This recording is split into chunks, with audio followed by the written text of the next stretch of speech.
The grand chamber rumbled with the idle chatter of the galaxy's Federation delegates. The massive ovoid room stories high held individual hovering balconies in which sat delegates and leaders from the Galactic Confederacy's many empires. Monarchies, republics, dictatorships, hive minds, gestalts, corporate states, everything you could imagine, all from a different place, time and hope. 1,000 minds, 1,000 voices, but all willing to do anything to prevent a mass death or stand together for a great calamity. We realized this 2,000 years ago, and it has been since. A confederation of empires that has stood the test of time to such a ridiculous extent, it boggles the minds of scientists and scholars everywhere. I look at the room, and quickly you suddenly realize why that is. Each balcony represented an empire, and in each sat 5 people. The leader, a vice leader, a diplomat, a translator, and a human. The Terrans, as they were known, were the primary force behind all this, and over the last 2,000 years, it has become unusual to not see a human wandering around in some capacity. My emperor himself has a human in his service as well.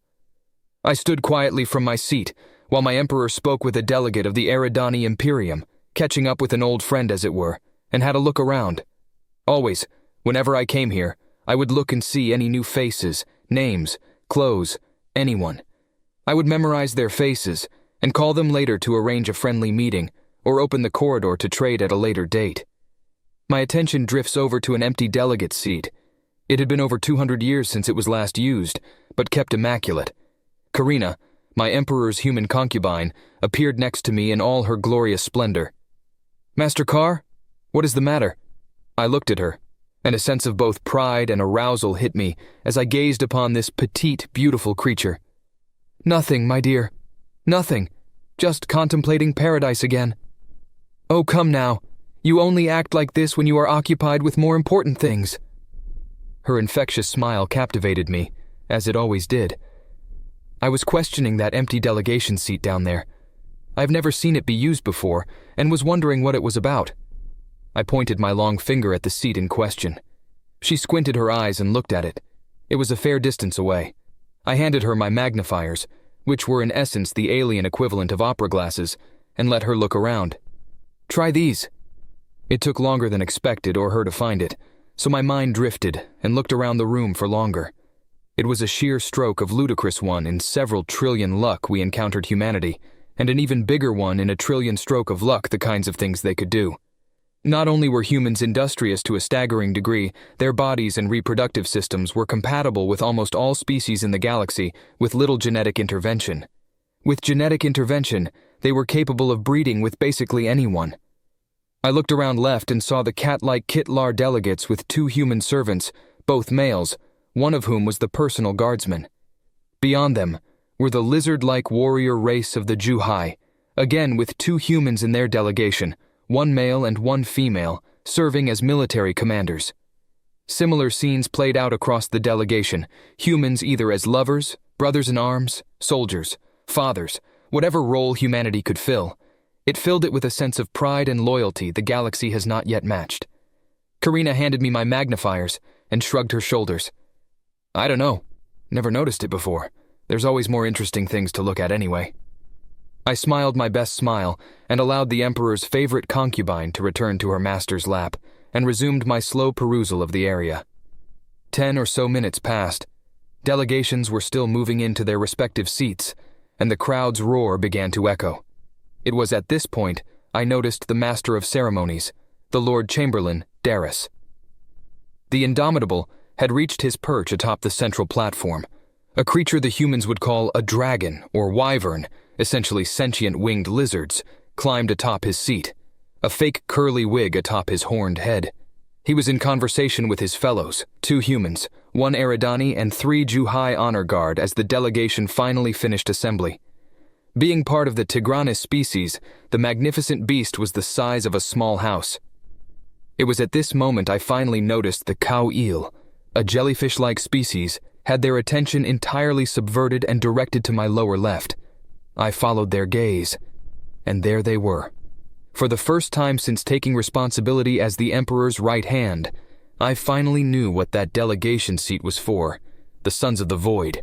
calmly standing in perfect order, in absolute silent vigil with their hands in front of them in prayer, were 5 monks of a little-known religious group formed by the humans before the collapse of the Terran Empire. 2 of them held enormous swords, both of which looked polished to a mirror sheen. I recognized them as being plasma weapons, judging by the etchings on the blades. One carried a small device, like a spiked ball on a pole and chain with small puffs of smoke pouring from it. One stood in front, carrying a large book wrapped in chains at his side, and the last bore a large pole from which hung a banner. I instantly recognized the emblem. The emblem was a flag in black, gold, and red, with a 7-pointed star at the center of a large gear wheel. A black background, the gear wheel being of stitched gold, and the star being of a very menacing scarlet red. Each monk wore long, flowing robes, underneath which they were elaborate, master-crafted handmade metal and polymer armor. Each and every piece of equipment they had was not only of legendary quality, but handcrafted from a material the galaxy wished they had access to. Each piece of armor and every inch of weapon had on its surface extremely elaborate patterns of gold, silver, and red detailing. It was the first time I'd ever seen them so close. I knew of them, well, certainly everyone does, but only once, maybe 600 years ago, did anyone ever encounter more than one engaged in a pilgrimage. Humans that abandoned Earth to worship an entity known as Shamora, the god of the void. Each man, the equivalent of an army of thousands, even the Tigranes, the house-sized acid-spitting masters of the galaxy, dared not cross them if they had an army of millions to bring to bear. It was now others had noticed my gaze, followed it, and stood in silence, mouths agape at the sight of the galaxy's most dangerous entity. Not just one, but 5 of them. The room quickly fell to awed silence as everyone's attention redirected itself straight to them. Even the Chamberlain was caught off guard at the sight of them and stammered his words a bit. Finally, he stood to attention and banged his massive gavel to call the meeting to begin. "Ahem, I call this meeting to order," Chamberlain called out, snapping everyone out of their distracted awe. "Delegates of the Confederacy, we call to order 3 items for the meeting's itinerary. Her Majesty Queen Valine Farr of the Hegenian Imperium has the floor," he commanded, and one of the delegations moved away from the wall and began to speak of various hardships. I, however, was mesmerized at the sight of these warrior monks standing in dead silence. I lost track of all time as I stared at them, questioning why, how, what, when, and where. I lost track of time to such an extent, I had missed out on the first 2 calls for assembly. Karina kindly filled me in on events later. Our final order of business. The Chamberlain looked at his roster. His face and wings, normally a deep gray, changed to a faded white as he read it out. The delegates of the Sons of the Void, Grandmaster Valtiel, Void Speaker. A sudden dread filled the room. Deafening silence followed by the soft hum of a repulsing engine. They moved quietly to prominence in the center of the room.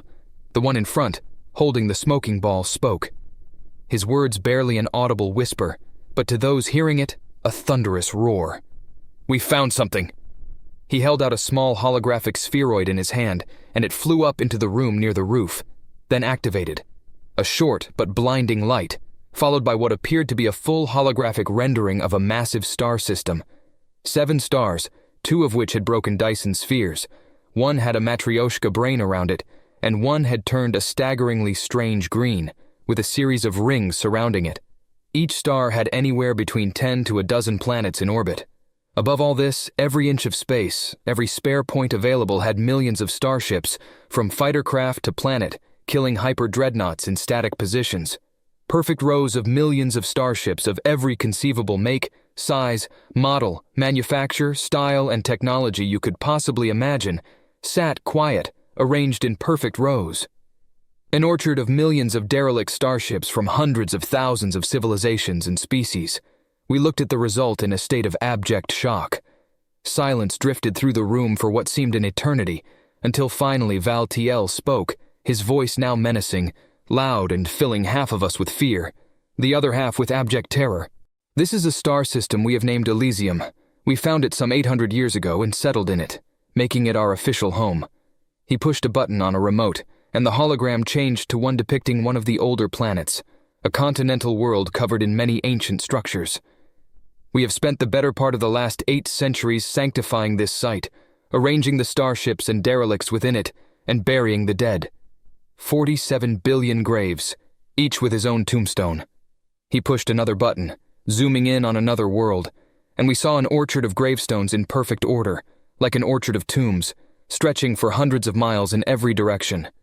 Graves of every conceivable size, from small rodents to mounds of titanic beasts, littered the ground in perfect measured order, each one with a red and gold inscription.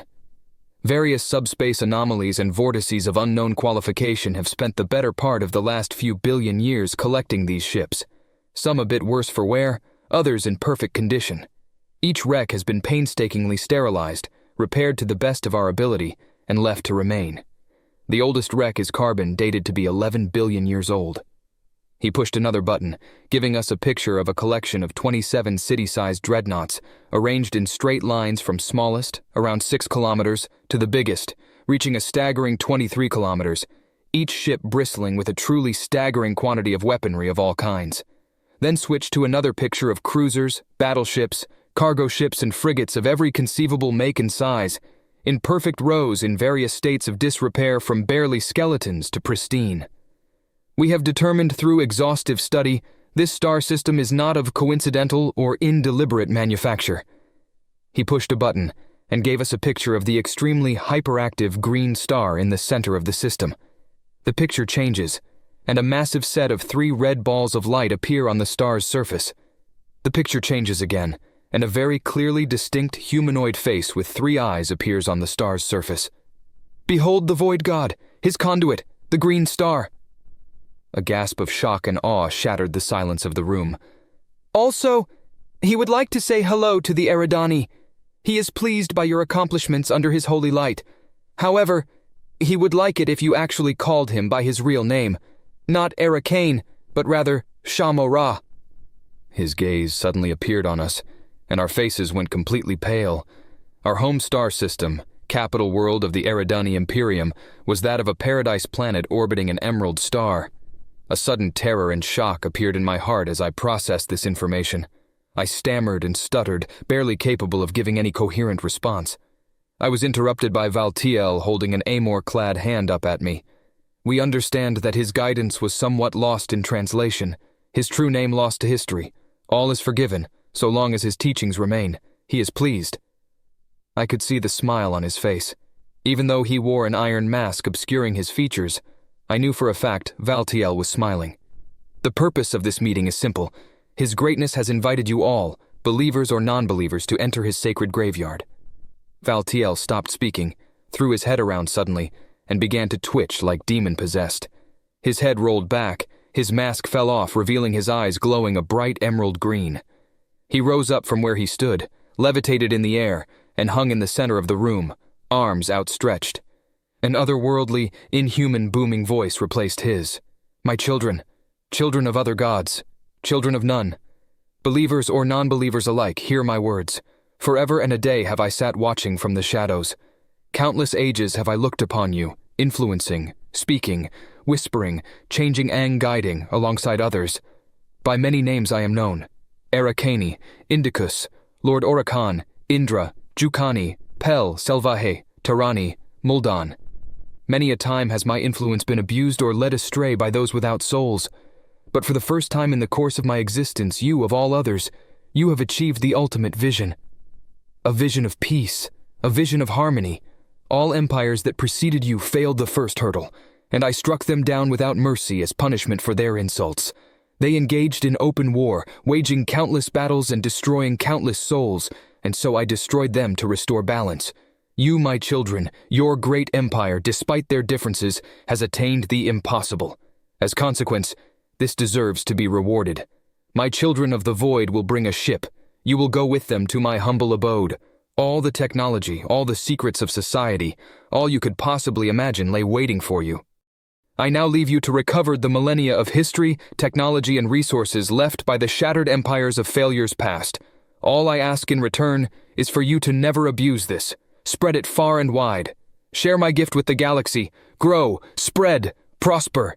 Find in all others you encounter a new spark of peace and prosperity. Now go." With that, Valtiel returned to his delegation and collapsed on the floor, his fellows helping him return to his feet before ultimately making him sit in a chair. The encounter had taken a lot out of him. It can't be easy, being the voice of a god, can it? The holocube returned to its spot by the monks. Everyone waited with bated breath for Valtiel to regain his composure. When he finally did, he simply put his mask back on and stood in silence awaiting a response. A silence flowed through the room. Finally, I stood up from my seat, breaking the din, and yelled out, "The secrets of the universe on a silver platter? Yeah, I'm in!" My shout took all by surprise, and with that, 1,000 voices yelled aloud the same message in various tongues and dialects as all delegates began to frantically call for their home fleets to begin assembly.